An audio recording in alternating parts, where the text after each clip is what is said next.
בוקר טוב, דוד, מה שלומך? כיף לפגוש ברוך אותך השם, שוב. בוקר טוב, אז תמיד יופי. כיף.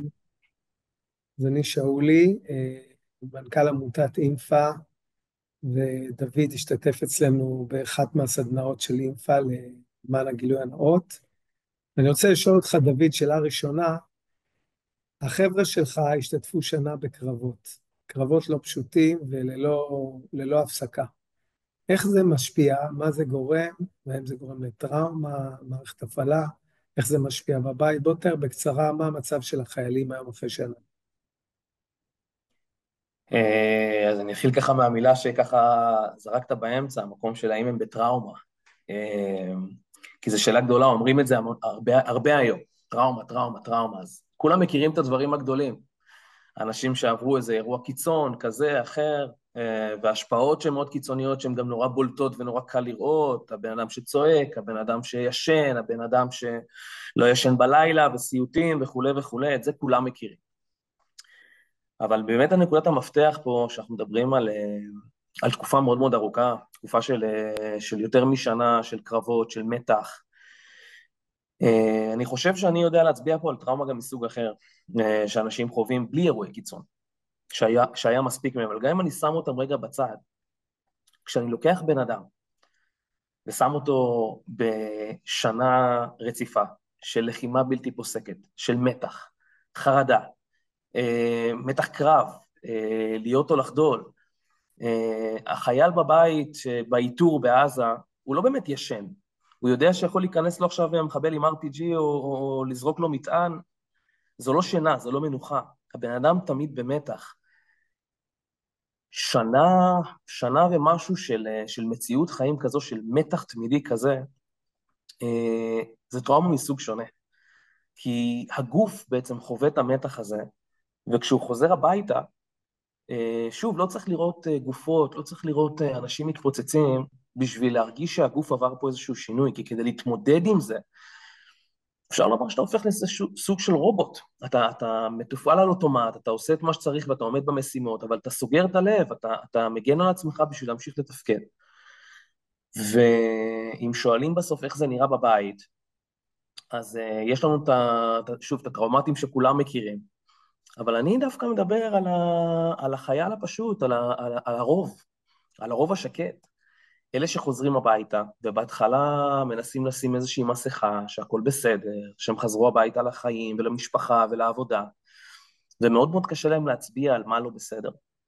אבל פתאום זה החוסר סבלנות שמרימה ראש, זה פתאום הבן אדם שהשקיע שנים בתואר, אבל פתאום בוהה בספר ולא יודע מה הוא עושה שם. זה הבן אדם שהשקיע בקריירה ופתאום לא בא לו לקום בבוקר. זה הבן אדם שאיבד את היכולת להיות באינטימיות עם בת הזוג, או להביע אהבה או להביע רגש. זה הבן אדם שאיבד כל סבלנות לילדים שלו, וליכולת להיות איתם ולחבק אותם ולסבול את הדברים הקטנים של היום, את השגרה היומיומית. ואני אגיד אפילו יותר מזה, אתה אפילו רואים איזשהו משבר של משמעות. זאת אומרת, זה אדם שפתאום חוזר לחיים הרגילים שלו, לחיי היומיום. ועד עכשיו הייתה לו במלחמה, הייתה לו איזו משמעות מאוד ברורה, היה לו איזה קולינג מאוד מאוד ברור, היו משימות, היה טוב, היה רע, ידעת למה אתה קם בבוקר, ופתאום הבן אדם צריך לחזור הביתה, ולא יודע, להחליף טיטול לילד, זה פתאום, הוא לא מוצא שם את המשמעות, או בעבודה, או בלימודים, או whatever, ובעצם הבן אדם מגיע לאיזשהו משבר, הוא לא מצליח לקום בבוקר. עכשיו, הוא לא הפוסט-טראומטי שכולנו מכירים, הוא לא הבן אדם הזה שכולם יודעים לזהות, ששובר דברים בבית ונהיה אלים, זה עוד לא שם. אנחנו עוד לא מדברים על הכרונים, על מי שחווה וראה, יש אותם והם צריכים טיפול. אבל אני בא ואומר, יש לנו פה רוב דומם, יש לנו פה רוב, אנחנו מדברים על מה, בשיא הגיוס היינו על 300,000 אנשי מילואים, שהיו וראו ועשו, והיו במתח הזה שאנחנו מדברים עליו, שוב, אפילו בלי האירועי קיצון, והיו. האנשים האלה חוזרים הביתה, ולדעתי, לא, אין להם מספיק מענה. אני פעם אמרתי את זה, אני חושב, אמרתי את זה לאחד אנשים, אמרתי לו את זה, אחד מאנשי משרד הביטחון, אמרתי לו, תקשיב, אתם יודעים ממש ממש טוב מה לעשות עם מי שחזר בלי יד או בלי רגל. אין לכם שמץ של מושג מה לעשות עם מי שחזר עם שתי ידיים ושתי רגליים. אין לכם מושג מה עושים עם מי שבריא, עם מי שלכאורה הכל איתו בסדר. אז כן, אלו ההשפעות. אלה הדברים שאני חושב שכרגע חשוב שניגע, כי אם לא ניגע בזה, אם לא נדע לטפל כרגע ברוב הדומם הזה, שלא מטפל, שלא מגיע, שלא מדובר, שכרגע מה שעושים זה שולחים אותו לאיזה משאז, או סדנת סושי, או שהכל נכון, הכל טוב, הכל נחוץ. אבל השאלה אם אנחנו קודם כל יודעים לתת להם מענה ראשוני לטראומה, אני אומר את זה בלי להתבלבל, לטראומה שהם נמצאים בה. להיות שנה במציאות של לחימה זה טראומה, גם בלי לראות אנשים מתפוצצים. המתח והחרדה הללו, הן יושבות על הגוף, הן יושבות על הבן אדם. אי אפשר לצפות ממנו יום אחרי זה, לקבל איזה יום עיבוד, להיות בבריכה וקדימה לחיים. זה לא עובד, רואים את זה בעיניים. אז קודם כל אתה ממש צודק, קוראים לזה מצב הפעלה של קרב, יש איזו פיזיולוגיה, יש מערכת הורמונלית שמשחררת לנו 1400 נוירוכימיקלים בקרב, יש לנו מערכת עצבים שנקלעת למצב של מתח גבוה, והמצב הזה לא משתחרר אוטומטי אחרי שאתה שנה נמצא בהפעלה אינטנסיבית של המערכות האלה בגוף, אתה חוזר עם הרבה מאוד, נקרא לזה מערכת הפעלת קרב, מעבר לטראומה, מערכת הפעלת קרב שאתה חוזר איתה הביתה. אז אני אשאל אותך, קצת ככה שנבין, ואני יודע כי אני נתקל בהמון חיילים, שהם חוזרים הביתה ומאוד מאוד קשה להם. קשה להם בבית עם האישה, קשה להם עם הילדים, קשה להם למצוא משמעות, קשה להם לצאת מהחדר, קשה להם להירדם, קשה להם לחזור לעבודה. אז בוא תתאר קצת עליך באופן אישי, איך זה פגש אותך לחזור הביתה, ומתי החלטת בעצם, הבנת שאתה צריך לטפל בעצמך ובאת לסדנה של אינהיל, של אינפה. אז זהו, אז אותי זה פגש ממקום של קצת התכחשות בהתחלה, כי בסוף עמדנו במשימה, לא נשברנו, אני לא נשברתי, עשינו את מה שהיה צריך, מאז השביעי באוקטובר, מאז אותה שבת כשקפצנו והקפצנו את עצמנו מהבתים, אל גדוד שהיה רצוץ, ובעצם הגדוד שלנו הוא זה שהותקף על הגדר, ולאורך כל הלחימה, כשאני בין השאר בתוך צוות של פינוי פצועים וצריכים לעשות, אז אני אומר שוב, אז דיברנו על האירועי קיצון, היו גם אותם והיה הרבה מהם, מעבר למתח הלחימה שמסביב. אישית נפגשנו גם עם המון אובדן, אני יכול לומר, המון אובדן, המון תחושות אשמה, שרואים מהם הרבה, שהן גם כן נמצאות, תחושות של אולי הגענו מאוחר מדי, אולי היה אפשר לעשות יותר, התחושות של הניצולים בסוף. ואז חוזרים לחיים, והאישה לא ראתה אותי חודשים, והילדים שרק רוצים חיבוק ורק רוצים תשומת לב, אחרי חודשים על גבי חודשים שפספסתי חודשים מהחיים שלהם, והם בכלל לא ראו אותי, ומדי פעם ראו אותי לגיחות קצרות. וכולם רוצים קצת נחת, כולם רוצים קצת לנוח. אז בהתחלה אני נותן להם את מה שהם צריכים, אני שם איזה מסכה כזאת על הפנים, מחייך, אומר אני בסדר, חוזר לעבודה, בעבודה כולם חיכו, בחיים כולם חיכו, כולם היו בהולד, חיכו שנחזור לחיים. העניין הוא ששוב, כשאנחנו מדברים על המתח, על ההפעלת קרב הזו שאתה מדבר עליה, ועל הדברים האלה שנצפרו, זה לא נעלם. לא פרקתי את זה בשום מקום. עכשיו שוב, אני מדבר גם על המון כאב, המון אובדן, שמה שקרה, בעצם ככה אני יודע לומר למפרע, סגרתי אותו מאוד מאוד חזק בלב, כי מאוד קשה להתמודד עם זה. בזמן אמת, לא היה לנו את האפשרות להתמודד עם זה. אז סגרתי את זה עמוק עמוק עמוק בפנים. הבעיה שכשהלב סגור, אז נכון, אז לא מרגישים את הכאב, את האובדן ואת כל שאר התחושות, אבל גם לא מרגישים אהבה, וגם לא מרגישים חום וקרבה, ואת הסבלנות ואת האמפתיה, לא מרגישים כלום. הרובוט הזה ממשיך לעבוד גם בבית.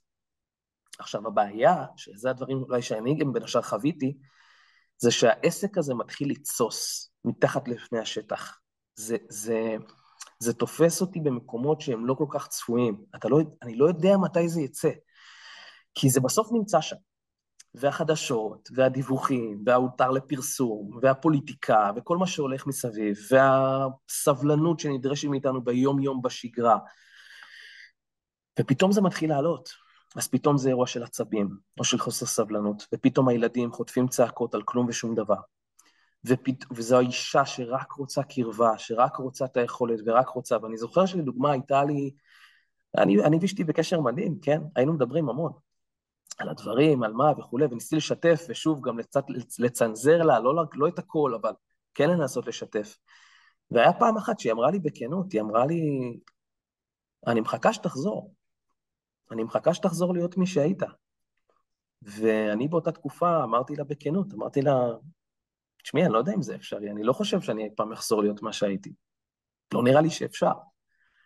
זה משהו שכמעט שבר אותנו באותו ערב, אני חייב לומר. כי מבחינתה היא באה ואומרת, אז רגע, זהו? זה החיים מעכשיו, ככה הם נראים. זה קשה, כי זה בעל שכאילו חזר מהמלחמה, אבל הוא לא באמת חזר. התפקוד הוא לא אותו תפקוד, הצורה היא לא אותה צורה, האווירה בבית היא מורגשת. עכשיו, אני אגיד אפילו עוד יותר מזה. לאט לאט זה מתחיל להחמיר. היה לי לדוגמה אירוע אחד שהיום, שוב למפרע, אני יודע לומר, הסתכלתי אחורה, אמרתי, בונה, זה היה פלשבק. זאת אומרת, היה אירוע שפתאום שוב הדברים צצים. אני מסתכל על משהו, ואשתי קלטה את זה, והיא ישר ראתה. נכנסתי לחדר בן אדם אחד, יצאתי בן אדם אחר. יצאתי עצבני, יצאתי חסר סבלנות, פתאום, והייתי לפני שנייה רגוע, מה קרה? אישיות שהשתנתה ברגע. זה הולך, זה שיטת סלמי. זה עובד לאט לאט, לא שמים לב לזה, זה מתגנב, אבל זה הולך ומחמיר עם כל יום שעובר. עכשיו, זה המחירים שאני שילמתי בבית, הרגשתי שהמערכת יחסים בבית מתפרקת, הרגשתי שהמערכת יחסים שלי עם הילדים הולכת לאיבוד, הייתי מאוד מאוד עם הגב לקיר, והאמת שממש מפה לאוזן, כשככה חיפשתי וניסיתי ולטפל ולראות מה עושים, והרגשתי שזה לא ממש עובד, הגיע אליי פרסום על הסדנה, אמרו לי, תשמע, יש איזה חבר'ה, עושים שם איזושהי סדנה, הנה, שבוע, מה אכפת לך? תלך, מה יש להפסיד? הייתי במקום, זה תפס אותי כבר במקום שהייתי מספיק בשל לזה. ופשוט אמרתי, יאללה, תשמעו, אני בא, אני חושב שגם אמרתי את זה ממש ברגע שהגעתי לשם, במעגל ראשון אמרתי, תקשיבו, אני לא אכפת לי מה אתם עושים פה, לא מעניין איזה קסמים אתם רוצים, אני איתכם. תגידו לי מה לעשות, אני איתכם. וזה אני משהו שאני אשאל, חושב גם מאוד מאוד תרם. כן, אני אשאל אותך, תראה, באמת יש הרבה מאוד סוגים של פתרונות, כולם קצת יותר טובים, פחות טובים. יש את העיבוד בצבא, יש פסיכולוגים, יש תוכנית עמית, יש כל מיני סדנאות, יש שכבות חוסן. למה, כאילו, מה קרה בסדנה ספציפית, בסוג של התהליך הזה, שאפשר לך להשיג תוצאות, בעצם לשפר את המצב שלך, אה, לעומת תהליכים אחרים שהשתתפת בהם, ומה, בעצם מה האפקטיביות של הדבר הזה? אז זהו, אז קודם כל באמת, אי אפשר לפספס את זה. כולם מנסים לעזור. זה מורגש, אני חייב לומר את זה. לכולם יש כוונות טובות. המדינה, הצבא, מערכות, עמותות, כולם מנסים לעשות טוב, זה מורגש. העניין הוא שהרבה פעמים אני חושב שמפספסים בסוף מה הצורך בשטח. זאת אומרת, זורקים כסף לכל מיני מקומות, הזכרת תוכנית עמית, ועוד כל מיני תוכניות, עיבודים. יש חבר'ה שעושים עיבודים, יש פלוגות שיצאו מלחימה עצימה, 60, 70, 80, 90 יום, והעיבוד שלהם זה ללכת לבריכה. עם כל הכבוד, פספסנו פה בענק, שמנו תקציב, שמנו זה, עשו את העליש, עשו את הבריכה שלהם, הם המשיכו לחיים, לא נגענו בכלום, לא טיפלנו ולא איבדנו שום דבר.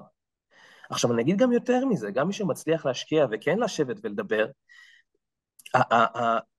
תראה, גם הפסיכולוג, וניסיתי, גם הפסיכולוג, ששוב הם חשובים, לתהליך פסיכולוגי יש משמעות עצומה, אבל גם הפסיכולוג הכי, באמת, הודיני, קוסם, שעה על הספה זה פשוט לא מספיק, אתה לא יכול, אי אפשר לגעת בזה, זה לא מספיק בשביל בכלל להתחיל תהליך. אחד הדברים המשמעותיים שקודם כל פגשתי בסדנה ובקונספט של סדנה, זה א' כל האלמנט של זמן, זמן ומרחב כפלטפורמה.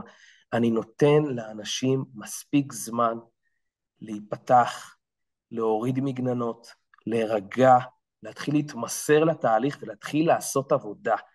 שעה פה, שעה שם, טיפול פה, טיפול שם, זה אפילו לא מתחיל לגעת, זה לא מתחיל, אחת התחושות שאני חושב לכל לוחם, כשהוא חוזר הביתה, זה איזושהי תחושת בדידות כזאת של, איך אני בכלל מתחיל להסביר מה היה שם? איך אני בכלל מתחיל להסביר את התחושות? אין, זו תחושה שאין מי שיבין, אין לך בכלל על מה להתחיל. ולכן קודם כל האלמנט של הזמן והמרחב והפסיליטיז וכל המסביב של לתת לבן אדם רגע איזשהו מקום לקייל את עצמו מחדש. עכשיו, מעבר לזה, הסדנה בנוסף עשתה פה גם איזשהו, שזה מה שמדהים.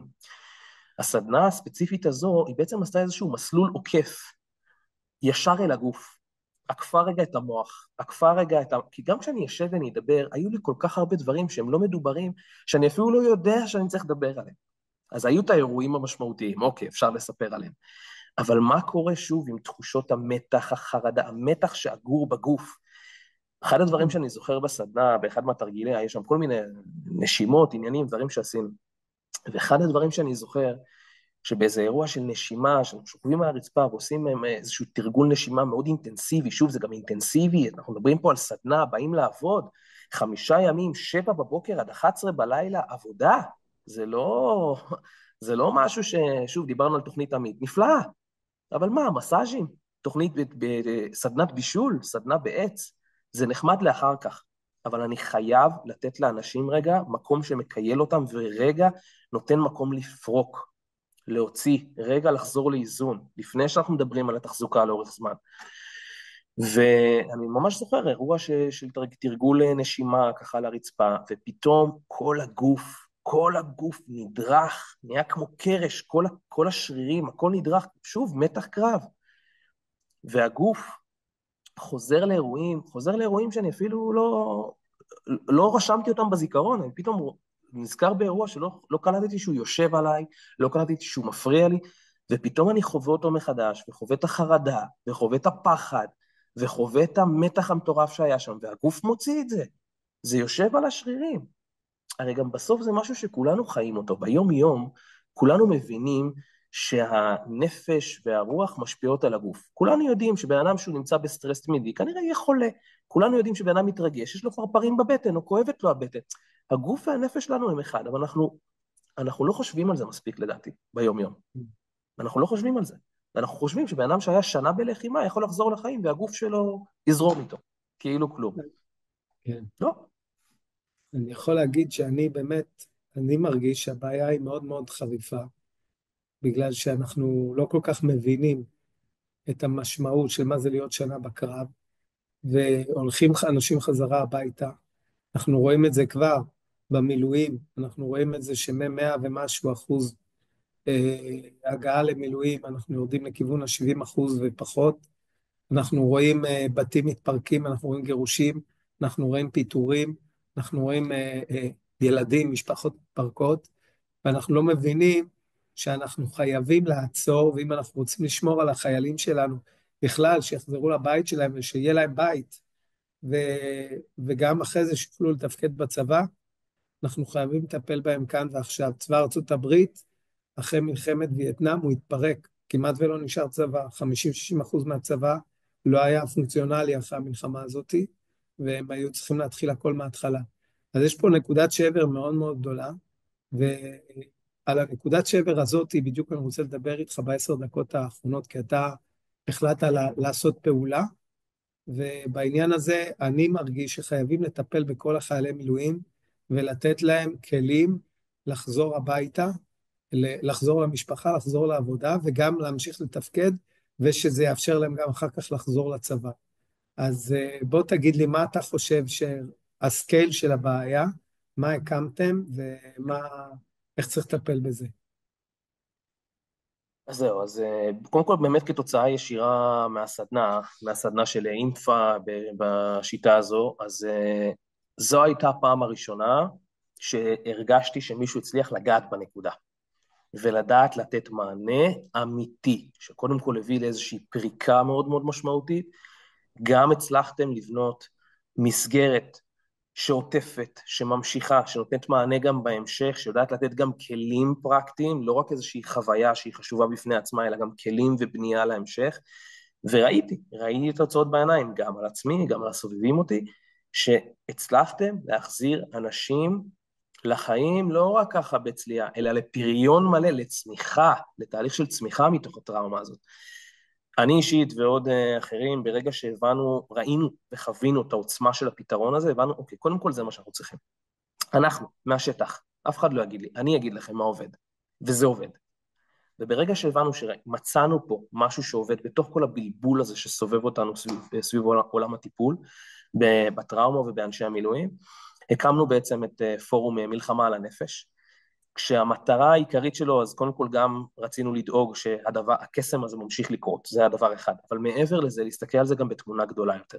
זה אל תוך כל הבלבול ואל תוך כל הסימני שאלה שרצים פה באוויר, בעצם לבוא ולומר גם כלפי מקבלי ההחלטות, גם כלפי הגורמים הטיפוליים, להגיד להם חבר'ה, אנחנו מרגישים שמשהו פה מתפספס לנו בדרך. כולם פה מנסים לעשות טוב, אבל זה לא מגיע לחייל בקצה. בלמטה, למטה, למטה, אנחנו עדיין מרגישים שאין מענה. אז אנחנו צריכים רגע לראות איך לשפר את זה. הדבר הראשון שרצינו לעשות, זה להביא את הקולות מהשטח לקדמת השיח. תנו לאנשים בשטח, תנו לאנשי המילואים, ללוחם בקצה, שהוא בסוף הלקוח קצה שלנו, תנו לו לומר לכם מה עובד ומה עושה לו טוב. עכשיו, דבר כזה, פתרון כזה, אנחנו בעצם הקמנו פורום שהמטרה שלו זה להביא לתוכנית לאומית. אנחנו רוצים להגיע למצב שאנחנו מצליחים להגיע לכל חייל ולכל לוחם מילואים, יש לו את האפשרות לקיול הראשוני הזה, לקבל מענה עמוק ואמיתי, לא פלסטרים, יש פה גדם מדמם, ואנחנו מבזבזים כסף על פלסטרים. אנחנו רוצים להביא למצב, עכשיו, זה משהו שהוא סופר קריטי, כי היום אנחנו עדיין מתמודדים עם זה.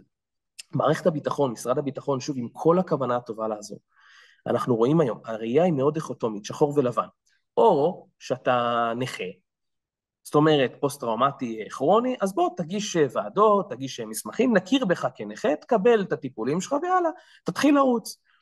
עכשיו, או שלא, זאת אומרת, או שאתה בריא, ואז, אז בסדר, אז אתה מקבל תוכנית עמית, תקבל מסאז'ים, תקבל סדנאות קצת, תקבל פינוקים, בסדר, זה מספיק לך. עכשיו, יש פה שתי בעיות. א' כל, דבר ראשון, מה שאתה עושה, אתה מסליל לאנשים לנכות. זה לא כלכלי, זה לא חכם, זה לדפוק אותם לטווח ארוך, ברגע שאתה מביא אותם למקום הכרוני, למקום הבלתי הפיך, שמת על בן אדם תווית נכה לכל החיים, באמת, אנחנו פה נדפקנו מכל הכיוונים, כמדינה, כחברה, כאנשים פרטיים. עכשיו, מעבר לזה, מעבר לזה שאתה מסליל אנשים לנכות, אני אומר, יש לך פה ציבור ענק, שלעולם לא יסכים ללכת בדרך הזאת, הוא לא רוצה קצבאות, הוא לא רוצה שתקרא לו נכה, הוא לא רוצה לרדת מלחימה, אחד הדברים האיומים הכי גדולים על לוחם מילואים, שבן שאתה אומר, אתה לא מוריד אותי מלחימה, אז מה הוא יעשה? הוא ימשיך לחזור, לא רוצה ולא רוצה, ועד שהוא יקרוס, עד שהוא ייפול. ואני בא ואומר, יש פה דרך אחרת, צדק כמו זאת וכלים נוספים, אפשר וצריך להשקיע במניעה, בטיפול שמונע, אל תחכה שהבן יגיע לכרוני, אני לא רוצה לפגוש אותו עוד 10, עוד 15 שנה, כשהקריירה שלו קרסה, כשהוא התגרש, כשהוא איבד את הילדים, כשכל החיים שלו נהרסו, כשהבן אדם כבר נמצא במצב שהוא נכה, עכשיו אתה תיתן לו את הכסף, עכשיו אתה תיתן לו את הקצבאות, מאוחר מדי. מאוחר מדי. עכשיו אני אומר, אנחנו פה במגה אירוע, ומבחינתי, השיטה צריכה להיות לדעת איך לקחת גישה, בדיוק כמו שהציגה אינפה, ואיך לדעת לעשות לזה סקיילינג ברמה לאומית, שאני יודע שזה יושב על המדף, וחייל מילואים, חיילת מילואים שצריכים את זה, וגם אגב הלוחמים מסדירים. בואו לא נתבלבל, הגדוד שלי הוא גדוד סדיר, זה גדוד שנלחם ברצף מאז השביעי באוקטובר נון סטופ, עזה, לבנון, עוד היינו איתם בלבנון, אחר כך הם המשיכו גם לסוריה, והיד עוד נטויה. חבר'ה שלא הפסיקו לשנייה אחת. אנחנו נצטרך להגיע גם אליהם, או שהם יהיו שבר כלי בסופו של דבר. ולכן המטרה שלנו בפורום מלחמה על הנפש, זה בעצם, א' כל, גם לאתר תוכניות נוספות, בדיוק בסגנון הזה, להבין, אנחנו רוצים גם לתקף את זה, אנחנו רוצים לראות דברים שעובדים, דברים שעברו את השטח, עברו את החיילים, אנחנו רואים שמצליחים להחזיר אנשים לשגרה, אנחנו רוצים תוכנית כמו של אינפה, כמו של אינהיל, לשכפל אותה. אני צריך דבר כזה בכל מקום. אני צריך את זה לכל חייל מילואים שצריך, אני צריך שהדבר הזה יגיע אליו. לא שהבן אדם מגיע אליי לנכות, לא, לפני כן. ברגע שיהיה לו את זה, כולנו מרוויחים. עכשיו, אני אגיד גם יותר מזה. מבחינתי, זו אחריות שלנו כחברה וכמדינה. לא סתם, אתה יודע, תמיד אומרים ללוחמים, אתם אריות, נלחמתם כמו אריות. אנחנו לא אומרים את זה סתם. האדם שהוא יוצא להיות לוחם, תחשב, האדם הנורמטיבי, אני, אתה, אנחנו אנשים נחמדים בסך הכל, אנשים טובים. עכשיו, הלכנו לשדה קרב, להרוג אנשים אחרים, בסדר? זה מה שלוחם עושה, בסופו של דבר. הוא הולך להרוג. עכשיו, זה הבן אדם הנורמטיבי, הוא לפני שנייה ברחוב, הוא אבא לילדים. אתה עובר איזשהו שינוי תודעה, שינוי מצב, אתה באמת הופך קצת לאריה. יש משהו חייתי בלהיות בשדה קרב. עכשיו, הבן אדם עובר שינוי תודעה כזה, כשהוא הופך להיות לוחם, באמונה ובהבנה שאנחנו נהיה שם כדי לעזור לו לחזור חזרה. אני אומר לו, אתה הולך ואתה הולך להיות אריה בשבילי, והולך להרוג אנשים, והולך לחיות בתנאים לא תנאים, ולהפוך לתת אדם לאיזשהו שלב בשביל להצליח לעמוד במשימות האלה, אני אהיה פה כדי להחזיר אותך חזרה, כדי לעזור לך לחזור לחיים, ולפרוח ולצמוח ולהיות אבא ולהיות בעל ולהיות מה שצריך, ובלי שזה יפגע לך בחיים ושצריך לשלם מחירים. לא יכול להיות שהאנשים ששילמו את המחירים הכי יקרים, ימשיכו לשלם גם בחיים האישיים שלהם. זו בסוף המטרה שלנו, על זה אנחנו עובדים היום ביום יום, בשגרה, נפגשים עם מי שצריך, נמצאים בכנסים, נפגשים עם אנשי ציבור, עם מקבלי החלטות, מבחינתי רק התחלנו. אבל הגישה שהציגה אינפה היא קרן אור, באמת, ומבחינתי זה צריך להיות המודל. ככה זה צריך להיראות, מבחינתי קחו את זה מפה וקדימה. אז הם קודם כל, צריכים, האחריות עלינו לפתרונות. אני באמת רוצה להודות לך ולכל החיילי מילואים. בשביעי לאוקטובר, בזמן שאנחנו ישנו במזרונים שלנו וחיבקנו את הילדים שלנו, היו פה 150-200 אלף איש שעזבו את הילדים שלהם, ועזבו את המשפחות שלהם, והלכו ללא נודע, תוך כדי שמסכנים את החיים שלהם, וחזרו אחרי שנה, והם לא חזרו, ואנחנו צריכים להבין שהם לא חזרו.